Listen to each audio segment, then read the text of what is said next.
Jadi kok ada ya Mahkamah Agung mengatur putusan hakim, dan yang nggak tahu putusannya yang di Dokter Tifa ngikutin SEMA itu, nggak kan lucu, ya kan? Yang ini separuh ngikutin. Yang ini separuh, dia juga sadar itu lucu banget, jadi dia mau bertahan pada putusan dia waktu di pertimbangannya 108, buang badan.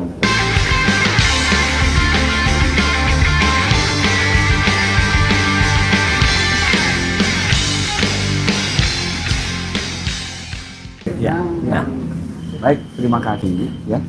Jadi saya agak kaget juga, ternyata hakim yang diperatif kita, ternyata dia bertahan dengan pendapat dia dan tidak mendasarkan pada SEMA. Karena kita tahu, maaf ngomong, kalau mendasarkan pada SEMA itu akan terlihat sangat lucu, ya, lucu banget, kan? Karena apa? SEMA itu tabrakannya udah keras sekali, dan pada akhirnya di poin ketiga, jadi kalau sudah di tahap penuntutan, maka putusannya harus NO, tidak dapat diterima. Jadi kok ada ya Mahkamah Agung mengatur putusan hakim, dan yang nggak tahu putusannya yang di Dokter Tifa ngikutin SEMA itu, nggak kan lucu, ya kan? Yang ini separuh ngikutin. Yang ini separuh, dia juga sadar itu lucu banget, jadi dia mau bertahan pada putusan dia waktu di pertimbangannya 108, buang badan. Tetap aja menolak, nggak berani. Jadi kita udah tahu, coba dia berani saja sedikit, apa salahnya? Sudah melalui proses pemeriksaan persidangan. Mau dibilang kita mau ngulur-ngulur waktu, mau apapun, ya sudah, pertimbangkan dong, ya kan sudah dilalui. Ngapain lagi? Dia yang justru sekarang begini mempermainkan. Kepastian hukum tidak hanya di perkara pidana pokok, kepastian hukum juga bisa diperoleh di pra-peradilan. ya. Apalagi keadilannya, ya. Kita kan melihat putusan ini juga mengatakan demi keadilan berdasarkan ketuhanan Maha Esa, bukan demi kepastian hukum. Sini juga pengadilan, bukan lembaga pemastian hukum, ya. Jadi jelas keadilan yang harus duluan, dan nggak dipertimbangkan sama sekali. Terus dibilang menolak. Katanya juga waktu itu dia bilang nggak ada putusan pra-peradilan yang tidak dapat diterima. Buktinya tetap aja Mahkamah Agung juga menyuruh begitu. Ya. Dan putusan hakim yang ini sebelumnya yang pada ganti rugi juga tidak dapat diterima. Jadi kan udah rancu itu namanya. Pertimbangan-pertimbangan hukumnya, pendapat-pendapat hukumnya. Ya, saya menyayangkan ini pembuktian bahwa azas negara hukum sudah dilanggar. Ini adalah azas negara kekuasaan. Mau-maunya kekuasaan kalau memutus, ya. Sayang. Ya tadi seperti Bang Refli bilang, mungkin kita perlu uji. Kita uji pasal 163. Kalau sudah baca penjelasannya adalah cukup jelas, jadi nggak boleh ditafsir-tafsirkan. Kalau tadi ditafsirkan, itu nggak boleh itu. Tadi saya dengar itu, ya, ditafsirkan pasal 163 ayat 1 huruf E, ditafsirkan bahwa ini harusnya sebelum jadi terdakwa. Kalau jadi terdakwa itu belum, Ya. karena belum dibacakan surat dakwaan, kecuali sudah dibacakan, ya. Nah itu poin penting sekali, dan tidak boleh ditafsirkan itu. Karena dia tidak bisa menafsirkan 163 ayat 1 huruf E karena sudah cukup jelas. Ya, demikian kalau saya pikir. Saya cukup. Ini putusannya sebenarnya tidak dapat diterima atau ditolak ya. Karena sama sekali tidak dipertimbangkan pembuktian yang sudah kita jalani, kita lakukan. Ya. Tetapi lagi-lagi mempermasalahkan dua hal. Pertama, timing pengajuan yang katanya menyalahgunakan prosedur. Harusnya rentang waktu pengajuannya itu November. 7 November ketika Mas Roy ditetapkan sebagai tersangka, juga Dr. Tifa, sampai kemudian berkas dinyatakan P21. P21-nya nggak jelas tanggal berapa. Iya. Tanggal 30 Maret lah anggapnya begitu ya. 30 April. 30 April. Nah, rentang itu.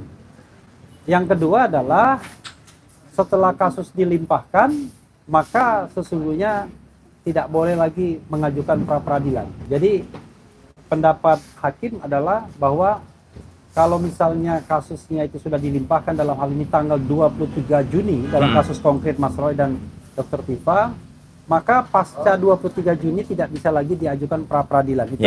Itu putusan dari hakim. Pendapat. Pendapat ya. Bukan kita hargai amar putusannya, tetapi pendapat hakim ya, rasio hakim, rasio desidendinya tentu bisa kita persoalkan. Nah, yang patut kita persoalkan itu adalah secara diametral bertentangan dengan pasal 163 ayat 1 huruf G yang berbunyi, biar tidak salah saya bacakan ya. Di sini dikatakan 163 ayat 1 huruf G Undang-Undang Nomor 20 Tahun 2025 tentang Kitab Undang-Undang Hukum Acara Pidana dikatakan bahwa putusan pra peradilan pada tahap penyidikan tetap dapat dilakukan pemeriksaan pra peradilan kembali pada tahap pemeriksaan oleh penuntut umum dengan permintaan baru. Artinya kalau kita bicara yang namanya penyidikan itu ya kan selesai, completed ya. Ini dikatakan dalam tahap penuntutan pun masih bisa diajukan pra peradilan. Bagaimana hakim kemudian berpandangan bahwa time frame mengajukan pra peradilan itu adalah pada saat seharusnya katanya pada saat ditetapkan sebagai tersangka sampai kemudian selesainya tahap penyidikan. Nah, dalam kasus ini ya hampir tidak ada yang namanya proses di kejaksaan karena ketika pelimpahan tahap 2 pada tanggal 22 Juni, pada tanggal 23 sudah ada pelimpahan. Bahkan kita sudah mendapatkan pada waktu itu surat dakwaan. Karena itu menurut saya ini patut kita persoalkan dan kita permasalahkan. Ya mudah-mudahan nanti kita pertimbangan untuk kita permasalahkan ke Mahkamah Konstitusi. Ya, kita uji pasal 163 Undang-Undang Nomor 20 2025 secara keseluruhan. Sebenarnya bagaimana sih manajemen pra peradilan ini, apakah kemudian sebagaimana dikatakan hakim tunggal, dan jangan lupa ini baru putusan ya, kita belum bisa menganggapnya sebagai jurisprudensi karena antara hakimnya Dr. Tifa dan hakim Mas Roy berbeda. Hakim Dr. Tifa mendasarkan pada SEMA mengatakan NO putusan tidak dapat diterima, begitu ya kemarin ya. Kalau sekarang ditolak, padahal kita mengatakan ditolaknya di mana?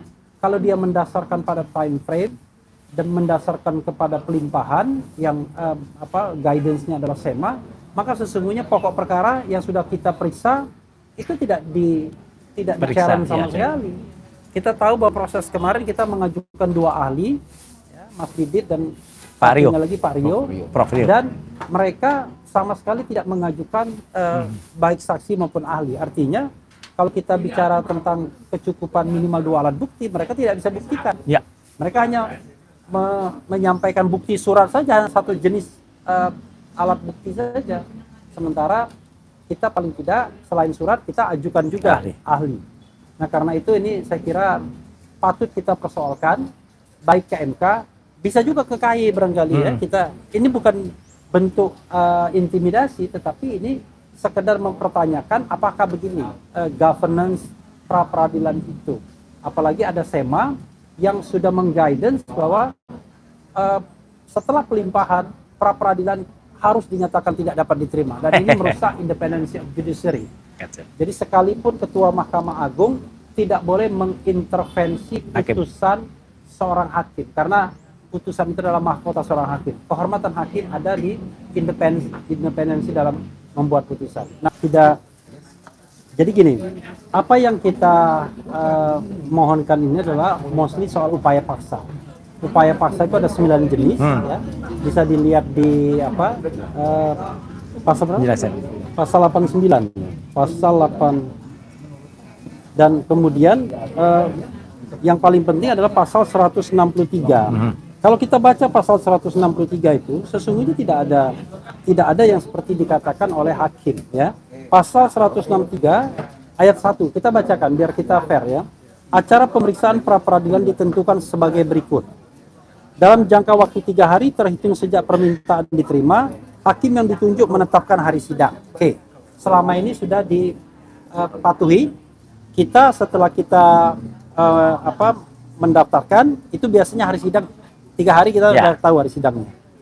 Dalam memeriksa dan memutus permohonan sebagaimana dimaksud dalam pasal 160 sampai dengan pasal 162, hakim mendengar keterangan baik dari tersangka atau advokatnya, keluarga tersangka, pihak yang berkepentingan, penyidik atau penuntut umum. Ini sudah dilakukan ya. Kemudian pemeriksaan sebagaimana dimaksud dalam huruf B dilakukan secara cepat dan dalam jangka waktu paling lama 7 hari terhitung sejak permohonan dibacakan, hakim harus sudah menjatuhkan putusannya. Kita tahu bahwa 7 hari dalam prakteknya jadi 7 hari kerja, ya, bukan 7 hari viewer, ya. Padahal harusnya 7 hari ya 7 hari kalender. Tapi sudahlah, kita terima ini sebagai sebuah 7 hari kerja. Karena penjelasannya cukup jelas soalnya. Dalam keadaan termohon tidak hadir sebanyak 2 kali persidangan, pemeriksaan pra peradilan tetap dilanjutkan dan termohon dianggap melepaskan haknya. Ya. Tidak hanya termohon tapi juga turut termohon, ya, diartikan. Dan kita tahu bahwa sidang ini dilanjutkan tanpa kehadiran turut termohon dalam sidang sebelumnya, yang ketiga. Jadi sudah ada presidennya, sudah benar. Selama pemeriksaan sebagaimana dimaksud dalam huruf C belum selesai, pemeriksaan pokok perkara di pengadilan tidak dapat diselenggarakan. Sudah dihormati, baik Dr. Tifa maupun Mas Roy sudah dihormati haknya untuk mengajukan pra peradilan.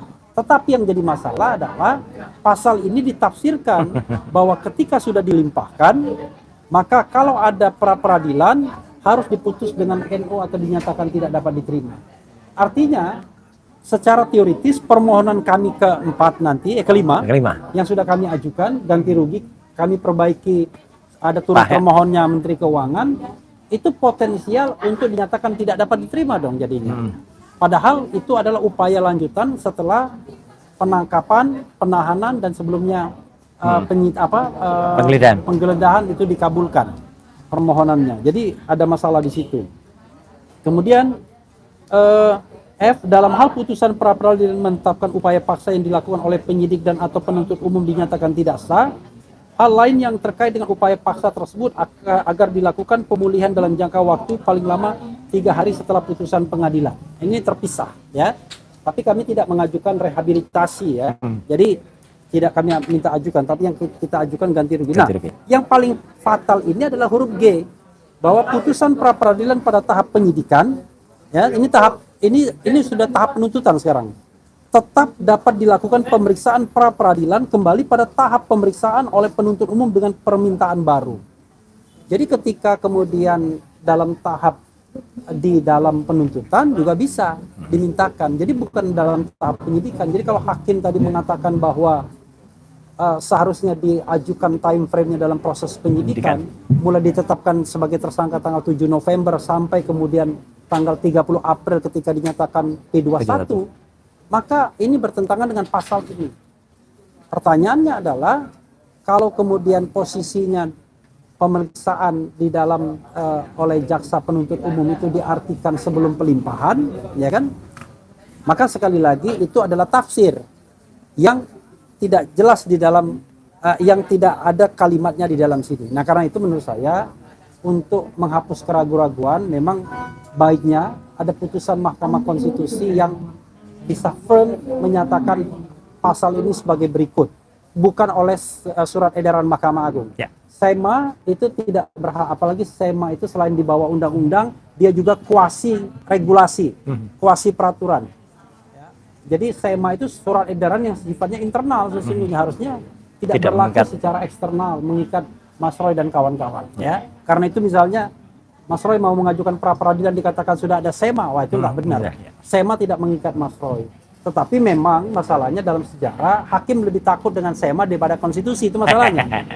Ya, karena konstitusi mengatakan pra peradilan ini, kawan-kawan, ini untuk mengecek, ya, tindakan hukum yang dilakukan oleh baik penyidik maupun penuntut. Nah, apa yang dicek? Dicek adalah bagaimana dia melakukan proses hukum, apakah sesuai atau tidak dengan undang-undang, apakah melanggar hak asasi manusia atau tidak. Karena itu pra peradilan sesungguhnya adalah instrumen hak asasi manusia dari tersangka setidaknya untuk mengecek perilaku atau tindakan negara dalam melakukan proses hukum terhadap dirinya. Sehingga kalau ada pembatasan terhadap instrumen itu, maka pembatasan tersebut hanya boleh ada di undang-undang, tidak boleh di peraturan di bawah undang-undang. Karena ini adalah pembatasan upaya warga negara untuk mencari keadilan dengan instrumen hukum yang disediakan oleh undang-undang. Karena itu tidak boleh dibatasi oleh peraturan di bawah undang-undang. Itu yang ingin saya sampaikan.